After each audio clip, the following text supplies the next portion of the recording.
Hello, everyone. We're just a few minutes away from the top of the hour, so we will begin shortly, but wanted to go ahead and welcome you all, and thank you for joining us.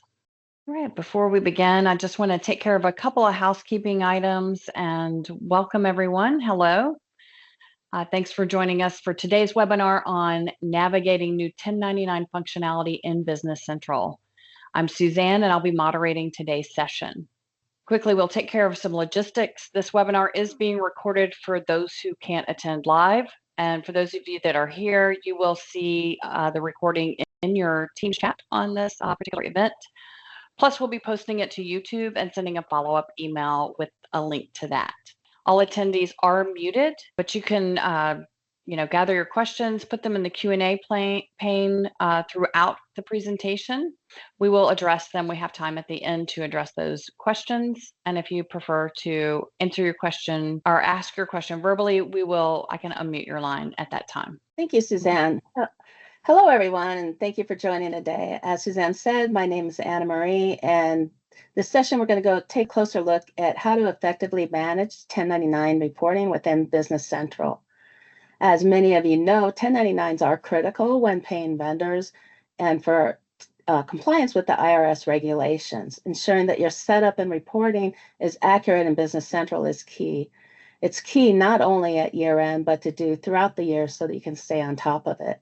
One of the major takeaways from today's presentation is the importance of testing and validating your 1099 setup before the end of the year. Catching these issues early will give your team time to correct the vendor records, update payment data, and ensure everything is in alignment for a smooth filing process. So what we're going to take a look at today is how to enable the new 1099s, how to create reporting periods, how to update your vendor cards, the usage of emailing 1099s now to vendors, electronic IRS submission, new reports available, and adjustments to historical data. So the first spot you want to do is enable the new 1099 reporting in feature management. So you'll search in your search bar for feature management, and I've got mine filtered, but you'll search for 1099 forms, and that's going to bring up this. As you can see, I've got mine enabled for all users. I'm in my test data, so it's a good place to practice and get used to what the functionality does. This is going to automatically be enabled on version 27. So if you're on version 26 like I am, you're going to manually enable it and test to be able to get ready for the year end. Once you do that, you're going to have to go in on 1099 form boxes. Now, this is the same as previous years, where you go and you update your form box. This brings in all the forms from Microsoft to your system to match what the new forms look like. Now, keep in mind, once you update them, be sure that you're done reporting for previous years because it may alter the forms. We don't know yet what the forms, if there's any changes. After that, you're going to configure your tax year period. You do this for each year that you're going to be reporting. So you go in, and the first year that you do it, it's going to prompt you for the year and the dates, and then there's other manual setup with it. Once you have a year set up, you can put in the years such as 2025 here, copy from setup, and then it'll ask you and prompt you which year you want to copy from. Then you would choose 2024, and it'll copy what you've got. So you've got some room you can practice on a previous year in your test data. Most of the setups can also be done from the reporting periods, such as, you can copy it to set up a new year. You can go in your forms, and you can go in your vendor setups directly from here to set up them. So you can see here that I've got a couple years here, and I've got 4 forms in it. So we'll go ahead to that. And these are the standard, what I see most people using, the dividends, the interest, miscellaneous, and NEC. This does not limit you to only 4. It's just saying that I've only set up 4 for that year. As you can see, if I drill down and look at it more, you can see all the other forms. So you're going to need to know your business and what forms you need to select and add to yours. And then the next thing you're going to do is you're going to set up your vendors. Now, as I mentioned, you could do it from your reporting years, or you can do it from your individual vendor cards. This is showing on the vendor card where you would manually set it up in the payments tab, and you've got your reporting period, you've got your form, your form number, and then also new is whether you're going to email to the vendor the 1099s. Now, for this to happen, you have to have consent in writing from your vendor. So once you have that, then you can slide this over for the vendor, add the vendor's email address. Now, we're not going to provide any form of letter of what to send to your vendors. This, I suggest you work with your legal advisors or accounting firm to determine what you're going to send out. We have also provided a link here to the IRS to give you more information as to what needs to be on those forms to get a consent. So that link is active in your feed now. You can take a look at that as well. And then, so once you've set that up on the vendor, it's also going to see, you can see it over here on the form box setup. So I've got my vendors that are set up, what form they are, and the form box. So you could also manually do it here.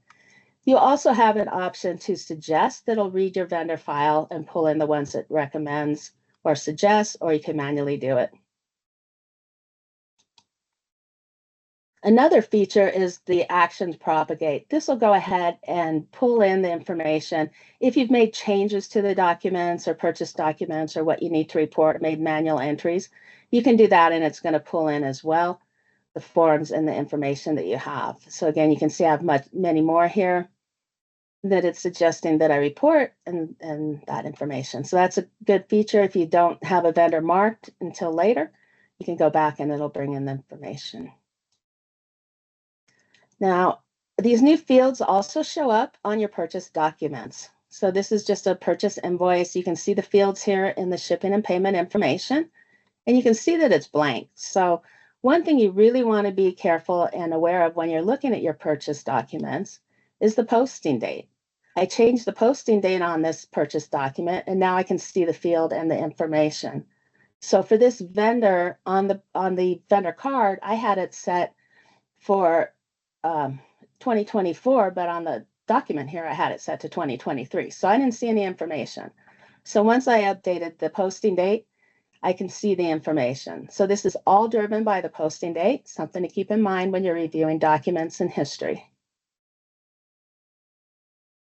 In addition, on the vendor card, since you've set up what the default box is on what you're going to report for that vendor, you do have options where you can make that change. Sometimes you report multiple, one vendor will get multiple information, so you can make adjustments.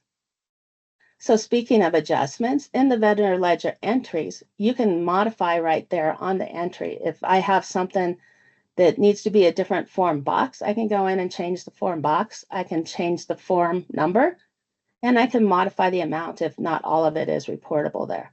You cannot modify the year. You may also do adjustments directly from the IRS reporting periods, as you see here. If you go up to the dots, or if it's expanded in a bigger window, you'll see it, adjustments. And it's the same information. If you're adding or adjusting the amounts, you add the vendor, the amount, and the forms, and then that'll be populated within it. And then to create the forms from the reporting period, you choose that in the form documents. You put in your period.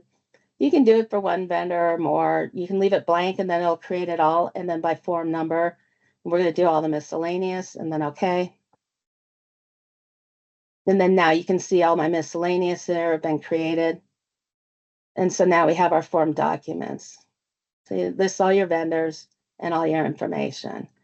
Once these have been submitted, you can go ahead and send the email. It won't let you until then, but go ahead and practice and play. And you can see what type's been sent by email. Is it copy B, copy 2, one's for you, one's for the vendor, that information. So again, if you also drill down to each vendor, you can do it individually there as well. So it's just showing that you have another option to do that, as well as what you can look at, you know, for a vendor. This is the total amounts. You can see, you can drill down on this and you can see that these aren't submitted yet or emailed. But I could go ahead and drill down if I'm investigating and researching in advance. So now I can see everything that's going to be reported to this vendor. And then it'll give me an idea so I can review and make adjustments before year end and be ready. So when you go to email, you're going to go ahead and choose and what type and okay, and then it'll go out based on your email settings. Within if you search for IRS form setup, you can go in and email content here. It comes standard with the subject line 1099 forms, and that, and the base letter. And again, you have some options here that you can modify this as well. And this is an example of what the 1099 form will print on the email. And then once you've done all them, and if you have adjustments because you're preparing ahead of time and you found something that needs to be adjusted or corrected, you can also do replacements. So you have all kinds of versatility here where we did not have that before. So you would just slide it and you choose one vendor. If you need to do the whole rerun, you can do that. Just be careful at what status it is, if they've been printed or submitted or that you have to be careful. But there are ways now that you can make modifications after being submitted. So again, on the 1099 form boxes, this is the old form or page that's NBC. You've got your dividends, your interest, your miscellaneous, and you still have the 1099 vendor information that you can run that'll give it for all the information of what's going to be printed.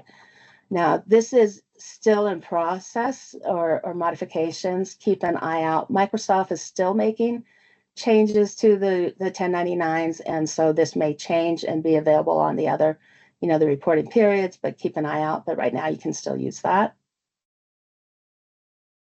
And then as well, that's with electronic media. This is or magnetic media. This is the same as previous years. For cloud users, you would go out, you would fill it out from the 1099 form boxes and submit it then. And we also have the IRS Fire. Now you're going to want to be careful because depending on what versions, on-prem or SaaS, you need to know and find out how you are required to submit. So the Fire, it's my understanding that this is the one that's phasing out and that IRIS is the new reporting method. But again, keep an eye out with your IRS notifications and in Microsoft notifications. And then we have room for questions. And if you ever need any assistance as well, we have support at ArcherPoint.com. You can reach out for additional help. Yes, thanks, Anne Marie. We do have a few questions here. Evelyn asks, can you specify on data setup requirements and where is the can you specify on the data setup the requirements and where is the 1099 address stored? The 1099 I don't know if you want to elaborate on that, Evelyn. Assad wants to know how can we print them, and I'm not sure what them is referring to with boxes. Because it automatically puts the data in the form, right? Right. Microsoft supplies the form and it automatically prints the form on that electronics, if you're electronically filing. And if you're not, then the same form would be used in the 1099 form boxes. The vendor address, is it the vendor address you're looking for or the company? I don't believe there's been any changes on the actual address. So it'd be in the vendor card. Yeah. And then Kara says typically we add the vendor. So maybe she's referring to Evelyn's question. Oh, there are vendors that their 1099 address is not the same as the remittance and physical addresses. So is there a special address or do you know what the default is on 1099s? I believe the default vendor, but that would be something we'd have to look into for you to give a more, an accurate answer on that. Thanks, Evelyn. You afterwards as well, do a little more digging into that. All right, let's see what else we have here.